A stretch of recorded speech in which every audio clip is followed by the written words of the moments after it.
রান্না বান্না শেষ করে এখন যাচ্ছিলাম গোসল করার জন্য। ননদের ছেলে বেলমা খাইছে, আমি তো ঝাল খাই। আমার থেকে মনে হচ্ছে ও আরও ডাবল ঝাল খায়। এত পরিমাণ ঝাল দিছে, এতক্ষণ ধরে হিসাবে কিন্তু আমার ঝাল কমেনি। বেল মাখা খেয়ে কাঁচা বেল মাখাইছে, অনেক বেশি মজা ছিল।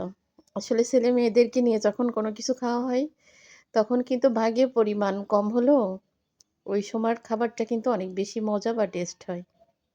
তো আজকে আমি রান্না করতেছি দুপুরে বড় বড় তেলাপিয়া মাছ। আসলে তেলাপিয়া মাছ বলা ঠিক না, মাছওয়ালা বলে দিছে পাতাড়ি মাছ, বলিছে এই মাছ খাবেন আর চিন্তা করবেন পাতাড়ি মাছ খাচ্ছেন। সত্যিও কিন্তু উনি দুষ্টামি করে বলল, ওনার কথার সাথে তেলাপিয়া মাছটাই অনেক বেশি স্বাদ ছিল। দুইটা তেলাপিয়া মাছে 1.5 কেজি হয়েছে।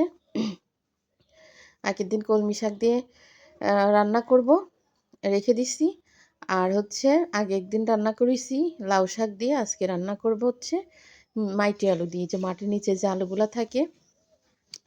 তো আলু যখন কিনেছি শ্যানের বাজার থেকে, তখন ছেলে বলতেছে যে আম্মু নিচ্ছ নাও, আমি কিন্তু খাবো না, ভাইয়া তো খাই না। অর্থাৎ দুই ছেলের কেউ কিন্তু খাবে না। এই 3 দিন ঘরে রাখার পরে আজকে রান্না করলাম। তো বিশ্বাস করেন এত বেশি স্বাদ হয়েছে তরকারিতে, কাঁচা ঝাল পেঁয়াজ রসুন আদা, হালকা করে একটু আদা দিছি আর জিরা বাটা দিয়ে রান্না করেছি। এখন একটু জিরের গুঁড়ো দিয়ে দেবো।